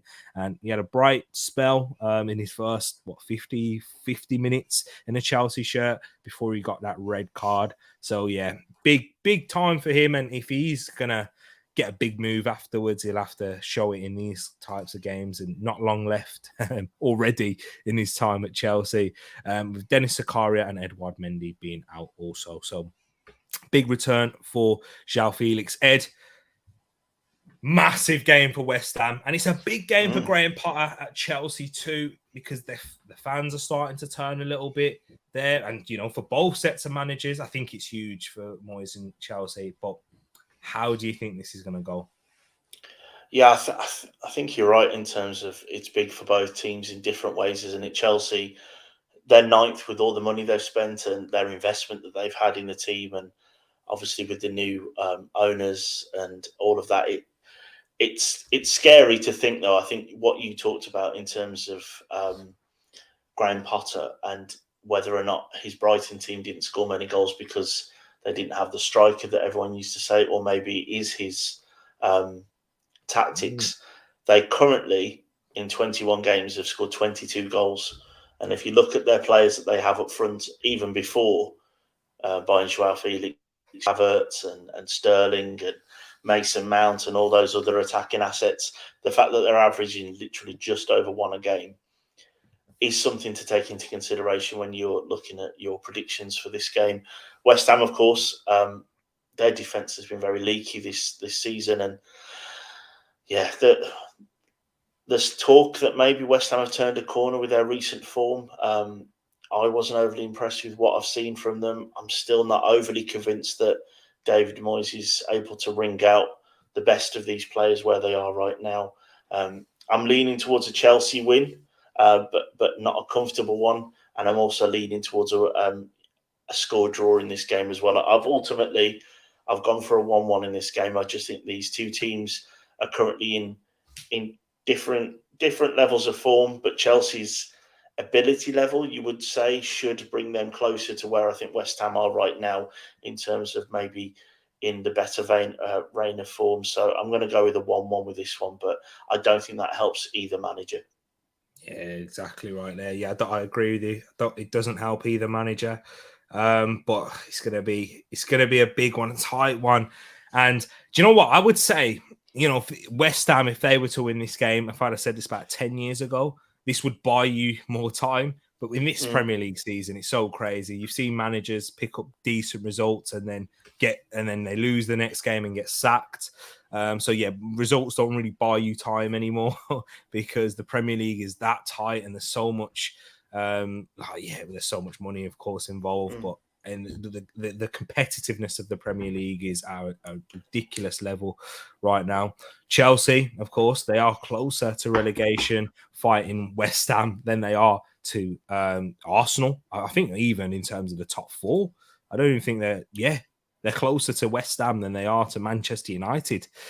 So that says a lot for them at the moment. It's how I think this game's going to go. I think if West Ham lose, I actually can see David Moyes going. I think he's probably one of the next ones who could be on the chopping board, the chopping block. But yeah, they both work. Yeah, it worked. You didn't need to correct yourself. It was fine. But yeah, I'm going to go for a high-scoring draw. I know Chelsea don't really entertain high-scoring games. For those who have Kepa in goal, I'm kind of jealous. I kind of think I'm thinking of putting him in here. But if my prediction's right, then I probably shouldn't. So I'm going to go for a 2-2 draw in this one. What was your prediction, bro? I went with 1-1. 1-1. I've gone for a score draw too, yeah. Yeah, I can't see a win. I think Chelsea will probably get a ridiculous amount of draws this season. A bit what Brighton were like under Graham Potter for a lot of his time there.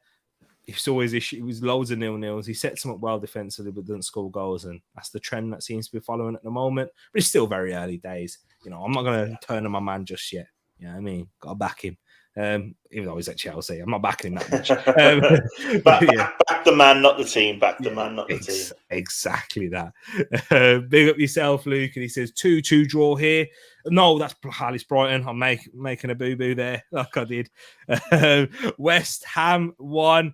And the next team in Premier League sites 1. They're the next one up in getting, the Premier League investigators on that case right there. Not sure here either, like the Merseyside derby.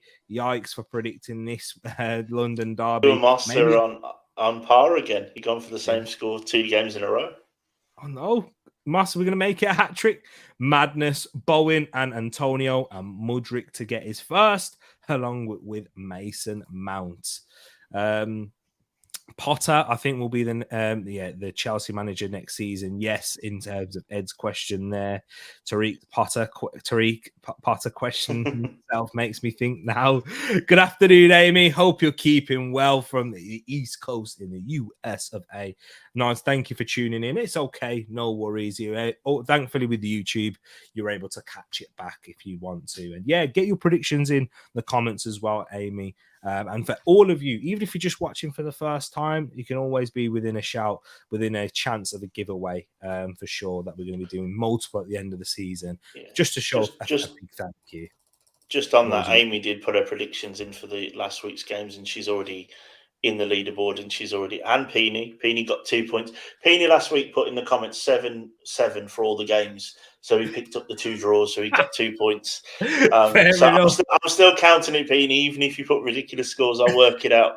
And Amy picked up 6 points, so she sits in 21st. So if she's in the Discord or gets in the Discord, she'll see it in the predictions tab. There you go. You can join the Discord. Links in the description. If it's not working, if someone can dash that in the chat here, I'll appreciate that. Big up yourself as well, Yuvraj. I'm new to the channel. Hope you're keeping good. Thank you for joining and thank you for coming by. It's what team do you support? Where are you watching? Let us know. But really appreciate you coming in here, and hopefully that you will enjoy it. And it's nice to catch you in here. It's always great to see new faces in here as well, or new avatars, I should say, on here. But Amy's gone for a 4-3 West Ham goal scoring thriller. That would be a great way to start off the weekend. Moss, the 2-2 draw right there. Mr. 200's gone for West Ham 2, Chelsea 0. Chelsea in the muddy Rick right there. They are in the mud indeed. Rice to show them something. Hopefully he doesn't show, Todd Burley's peeping eyes too much, because he'll probably slap 300 million on him soon and probably pay that over the next 30 years as well.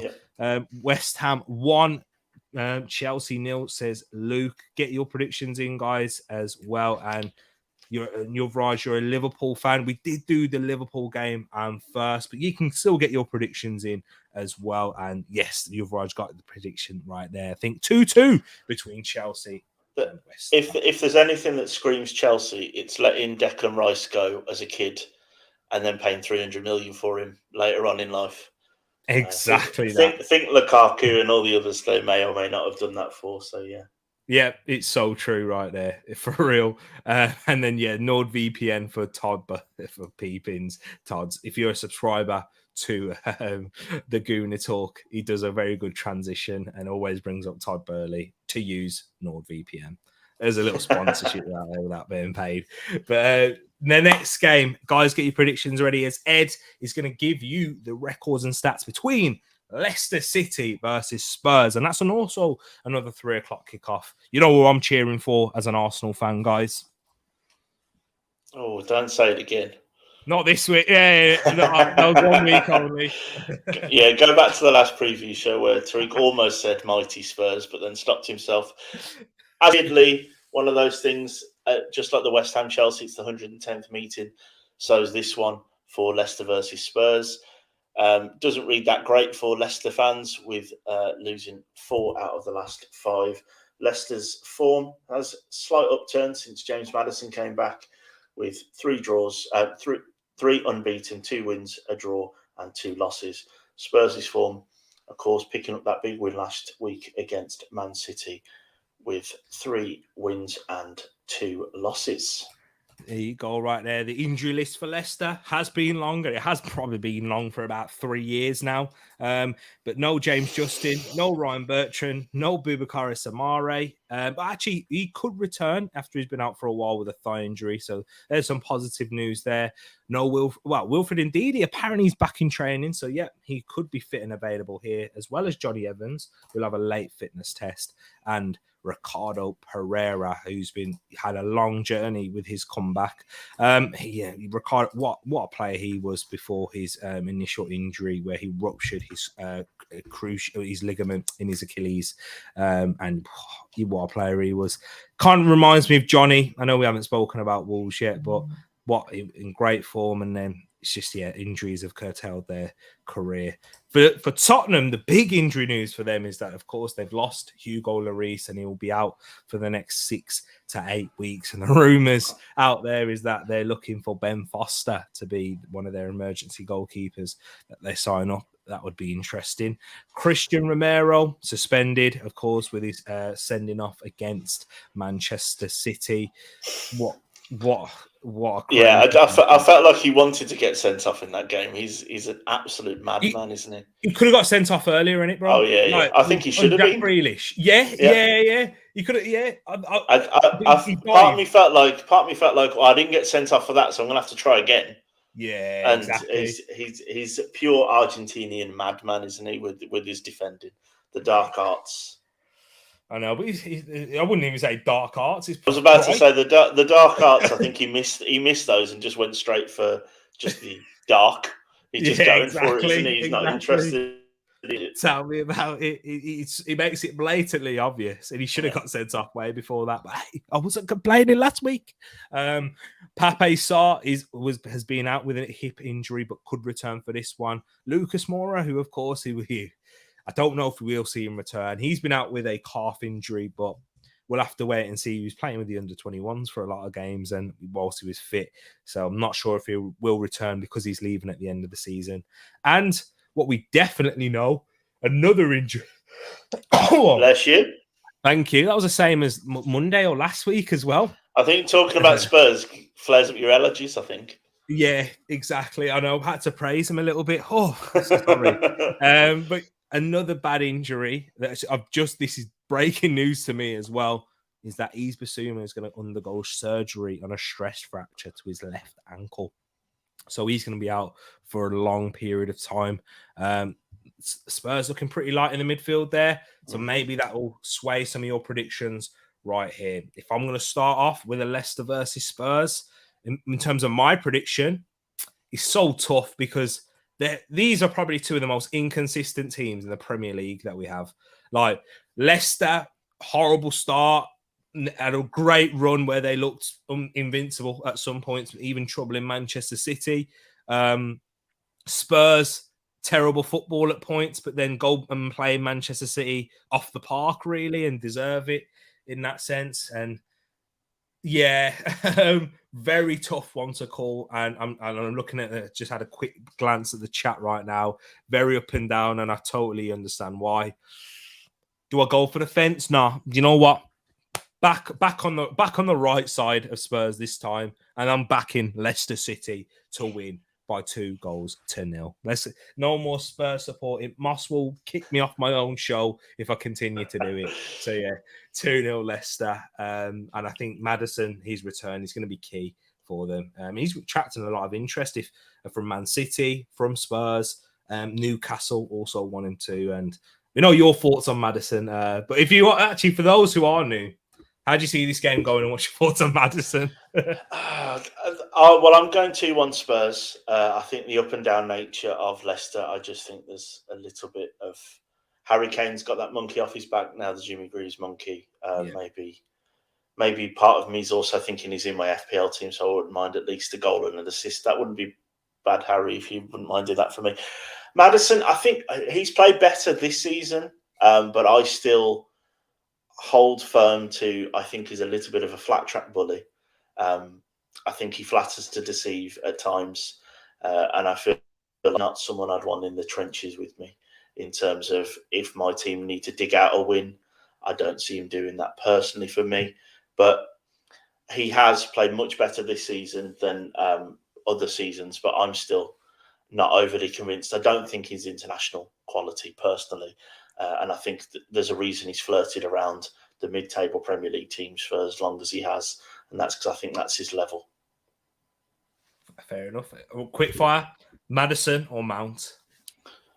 Mount. Oh. And I'm not a big fan of either of them, so... Interesting there. But yeah, guys, let us know your thoughts in the chat and what's your predictions on this game right here. What we got right here. Yuvraj has put your prediction for the Everton Liverpool game. Honest prediction. I understand why you say that, but being at home, hopefully that can spur a good reaction and some key returning players right there. Tough one since Lloris is out for 6 weeks for Spurs. Minimum of 6 weeks, could be 8 as well, Amy. But, is it tough? Yes. I'm not overly convinced with Lloris. I don't think it's a big deal, but the only difference is if your backup's Fraser Forster, that's not great either, is it, I guess? But then some people really love Fraser Forster. Yeah. I mean, I can't stand him. He was really good against us last season in our 1-0 defeat to Southampton. That's why. But yeah, Fraser Forster is a bit like Lloris, though, very hot and cold. One moment we'll have a blinding game and then, can't kick the next or, can't catch anything. Lloris out means that Spuds will get better. That's Peony and Ed thinking alike right there for sure.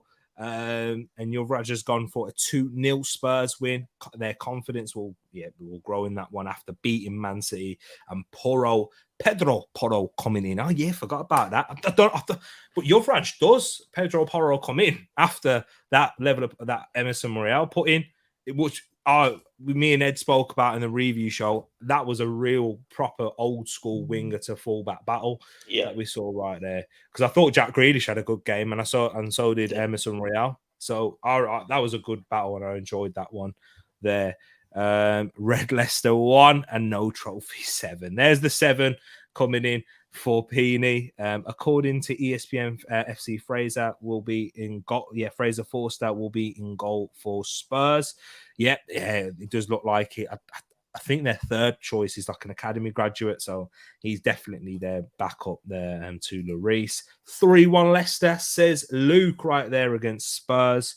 And let's see in this one. James Maddison versus Harry Kane. Yep, that's the big one here. I wouldn't be surprised to see both on the score sheet. Moss has gone for a 2-1 Leicester win in this one right there. But he says he may update his scores in the comments tomorrow. That's totally fine, just as long as you get him in before the first game kicks off. Mr. 200 says 3-1 Leicester. Sorry there. I nearly swore. Sorry. He'd have been coming for you as well. Exactly. And hashtag Tereak's back in. Yes, I am back for sure. Yuvraj, we'll get you in on one of the next shows that we'll do. We'll get a call-in show coming up soon. This one we're going to be wrapping up soon. So yeah, I will send you. If you drop us a follow on Twitter. If you type in the name Tereak, you'll find it there. Tereak Talks, and you'll find myself there. But yeah, for sure, and we'll get you on the channel. And yeah, it'd be an honor to have any of you guys as well in the chat come on the channel. And yeah, let's move on now into the next game: Southampton versus Wolves. So not the one before the penultimate game right here. Ed is a Wolves fan as well, guys.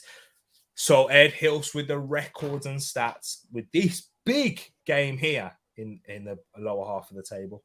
Yeah, it is. So the last 5 meetings doesn't read that well for Southampton, but it does for me. We've got 4 wins in the last 5 against Southampton, and Southampton have only won 2 in the last 13. And Southampton's form Very much up and down. They've got 4 losses. Very much down, to be fair. 4 losses with just that quite strange win against Man City in the middle of it. And for Wolves, we've got 3 losses, 2 wins, and of course, a really good win last week against Liverpool. There you go, right there. You know what? In terms of a nice little fact, you know, these two teams at the start of the season, because of alphabetical order, they've not swapped places fully, because Wolves start of the season bottom. Southampton are there currently, but Wolves are currently in 15th. Oh, if you was in 16th, then yes, Southampton would be.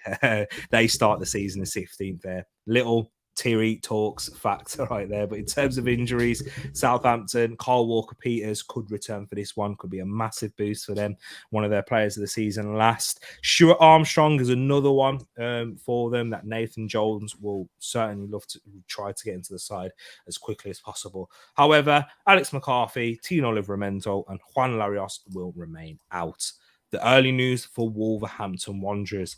Mario Lemina picked up a knock up against Liverpool, so it is touch and go whether he'll be fit for this one. And I'm sure Ed, you know, he's crossing everything at the moment for Mario Lemina to return. But yeah, because he was so good against Liverpool last week, and of course, and you know, being that destroyer and bringing that energy into the midfield, getting the best out of Neves and Matinho when he came on. Also, in other injury news, Hwang Hee-chan, he's out, as well as Pedro Neto, Bubakar Traore, Chiquinho and Sasa Kaladzic right there. Is there any more news that you've heard of? No, I think Lemina, I think he's not necessarily touch and go. I think J-Lo said today that he should play and should start. Okay, good. Oh, good right there. And that's a big positive for Wolves. Great result. You've been really impressed with J-Lo. There you go. He's got a nickname right there. Bruno didn't have one. So yeah, Ed, how are you feeling going into this one against Nathan Jones, who's one of the favourites to get sacked? And it's been, 90 days? Yeah, quietly confident. I think these last 3 games, we probably don't need to spend overly too long on them. I think Southampton have looked very poor all season, and I think other than moving James Ward-Prowse slightly forward, I don't think there's been much to speak of when the manager's changed over to Nathan Jones. I do think James Ward-Prowse has played much better in that advanced role, but I also think the smacks of the old Matt Le Tissier 90s days where Southampton seem to have one player that's a Premier League quality and the rest of them are either not or not playing up to their abilities right now. And I think there's a little bit of confidence with Wolves right now. The away from home is a factor that I'm slightly concerned about, but I'm going to go with a cagey 1-0 win for Wolves. 1-0 win. I'm also going to go with a Wolves win. I do think Nathan Jones is setting himself up for failure with his squad, with the fans in his post-match press conference against Brentford. Guys, I would recommend to listen to it because it was interesting. Not very good. So I do think Wolves are going to win. I think quite convincing, in fact. 3 goals for Wolves against Liverpool. That shows you, how good of a job that J-Lo is doing, but how bad Liverpool are also at the moment. Yeah, those first 2 goals were Wolves being incisive, but awful defending from Liverpool. Yeah, exactly. But I can't really see Southampton doing much better in all fairness. So I'm going to go for a 2-0 Wolves win. Strong at the back and fast in the attack. That's J-Lo football for you.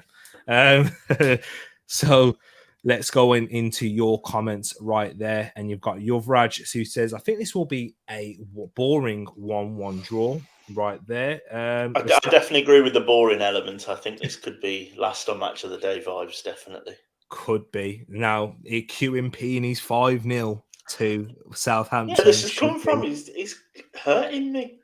I know, he's defending Grace. That's what he is. That's what he's doing. Yeah, that's what it must be. From earlier. 2-1 Wolves, says Luke right there. Lobatelli doing better, to be fair.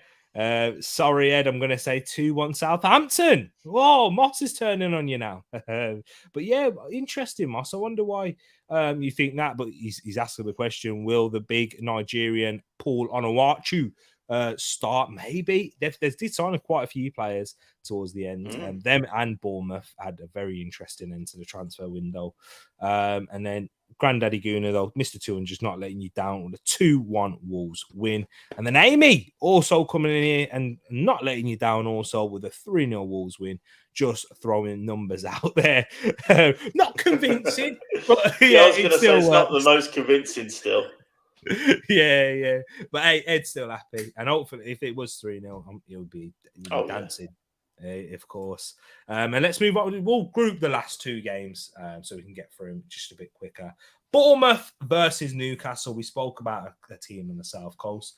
Ed, hit us with the records and stats for this one. Yeah, in the league, obviously Newcastle haven't lost since the last day of August, bizarrely. Sit fourth at the moment. Last 5 meetings for these teams are 3 Newcastle wins and 2 draws. Bournemouth, their form is 4 losses and just the 1 draw in the last 5. And for Newcastle, they are on the back of 3 wins and that draw last week to West Ham. And then for the Fulham versus Nottingham Forest game, what's the records and stats for that one there, my bro? Yeah, this obviously goes back to Championship days, so take all of this with a slight pinch of salt. 3 wins for Fulham and 2 wins for Forest in the last 5. Forest form definitely needed that win last week against Leeds. 2 wins, 2 losses and a draw. And for Fulham, 2 losses, 2 draws and a win. And the injury news for Bournemouth, their injury list. If you thought that Wolves and Southampton one was long, Bournemouth, they've got quite a few. They've got no Lloyd Kelly, no Jack Stevens, no David Brooks, no Tavernier, though, could be back, as well as Dominic Solanke. Lewis Cook looking like it's coming too soon for him in this game here. No Ryan Fredericks and no Junior Stanislas. So the big ones, I'd say, Lloyd Kelly at the back. But good thing that Neto is back for them. He's had a wonderful start to the season under Gary O'Neill. For Newcastle, Bruno Guimaraes still suspended. They did miss him against West Ham on last weekend, of course.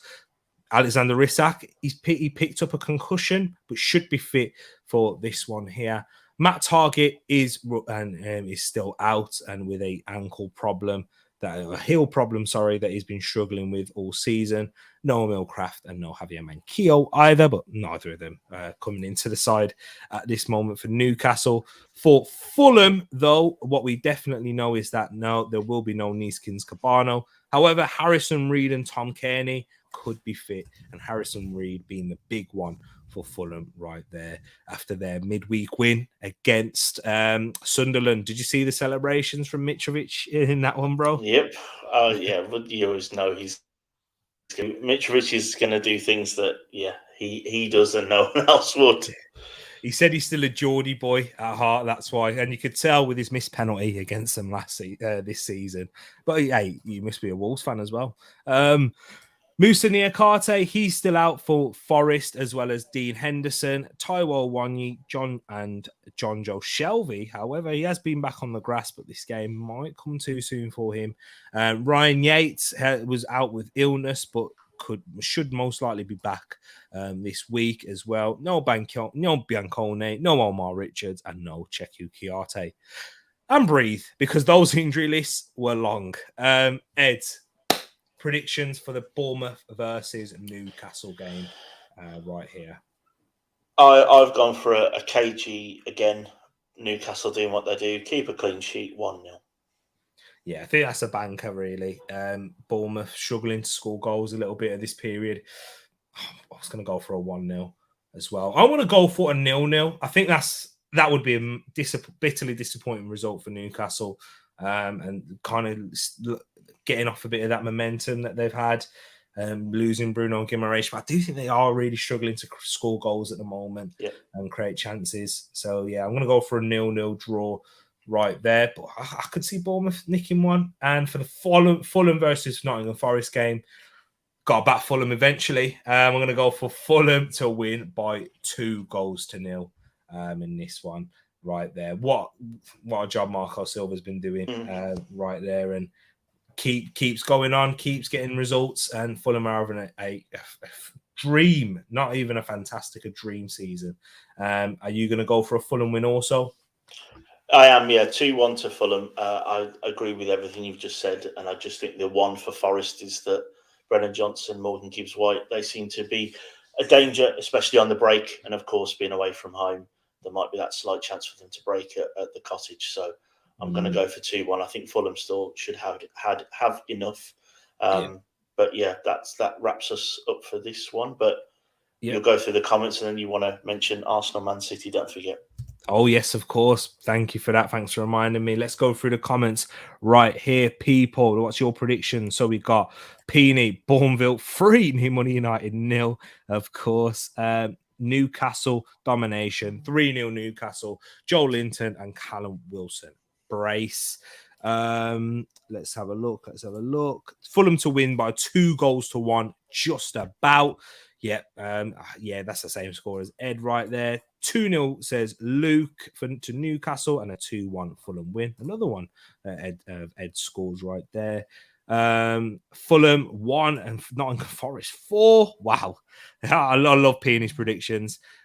Moss has gone for a 1-1 draw. So agreeing with the same result but different scoreline there. Utara, the new signing. Yeah, one of their many new signings, of course, and Callum Wilson for Newcastle. Really want Fulham. Don't know the score yet. Still guessing my scores. 2 USA national team members in the Fulham side. Yes, of course, and Tim Ream and Anthony Robinson, who I think was born in Everton, in fact, and in Liverpool. Or no, he's born in the UK, but he used to play for Everton's academy.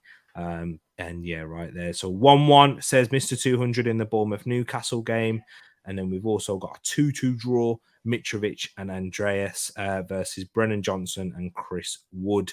And then 3-2 Fulham, says Amy, who also has a question. Do you think Miguel Almiron needs to step up? Yeah, definitely. Because they were scoring quite a few goals. I remember when they played Bournemouth, they won 5-1, and Miguel Almiron was in that great form. There's a lot. They've got a very small squad, so they've got a big reliance on their starters to do well. But maybe Anthony Gordon kind of eases that burden. But he's not known for having much goals or assists. But maybe that will increase in a better side. Would you agree, Ed? Yeah, I think so. And just quickly on Almiron, I think he's a dictionary definition of a streaky winger, isn't he? And I think we saw a hot streak and a half from him in this season. And I think with players that rely on pace and basically brash ways of getting through people rather than sort of it being slick skills, every now and again you're going to come across just a brick wall that you're not going to get through. Yeah, exactly. And Yuvraj also asks, where do you think Fulham will finish in the league? They have a chance of Europe, definitely. And that's a tough one. Do I think they will break into the top 7? No, because I still think Chelsea are going to have a good run to the end of the season. Unfortunately, when you spend that much money, you are gonna pick up some with that quality that you have there eventually, some nick a win or something. So unfortunately not, but I think top 10, I would say, for Fulham. Would you agree with there, bro? Yeah, I do, and I agree with that. Fulham, I think their squad definitely threadbare in comparison to Chelsea's, but to be fair, whose isn't with the amount of players they've bought. Chelsea, Liverpool only like 2-3 points behind them.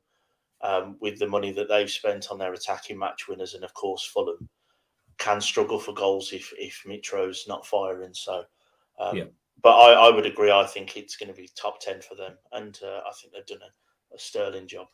There you go, right there. And guys, as Ed thank you for doing it, bro. Reminded me about the Arsenal Man City game. Of course, guys, we do usually talk about this, but we are going to do a big match preview on Monday in regards to this one here. We'll kind of combine it with the Arsenal show and this one here. So, guys, hold your predictions for that one. You can send them in now. You can put them in at the end of the video. We'll still count them.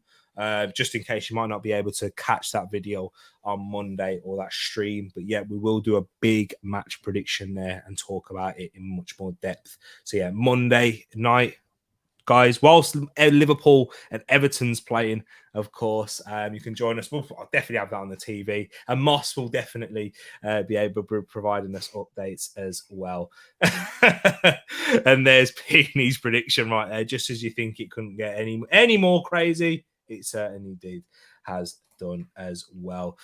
So yes, people, and your Vraj, yes, you will be welcome, of course. Yeah, of course, if you want, I'll get you a link sent as well. We can hear from a neutral perspective. So, guys, we're going to wrap it up here. Make sure you get your predictions in the comments. If you are watching live or if you're watching afterwards, make sure you do to be within a chance of some giveaways at the end of the season. So Ed can add them to the leaderboard before 12:30 West Ham. And then, Ed, is there anything else that we need to add? No, the predictions tab in the Discord is where you'll see the league table as well. So for people like you, Raj and Amy, that are relatively new, if you're not in the Discord, get in it. Amy, you're already in the league. You've Raj, if you get your predictions in the comments afterwards or in the predictions tab, because I've seen that you have joined the Discord. I'm up from there. Oh, perfect. I'm just going to put the link out in the chat for you all as well. And then for those who are watching afterwards, I'll put it in the description of this video also. So guys, really do appreciate you all once again. Thank you for the love and support that you show these shows. We do make them a little bit longer as well. So we do enjoy chatting to you guys and taking the time out. And thank you for taking your time out of your evenings or days or mornings. It depends on where you're watching. And I hope that you have a good one and a good weekend coming up as well, guys. We will be back and take care. Peace. We are out.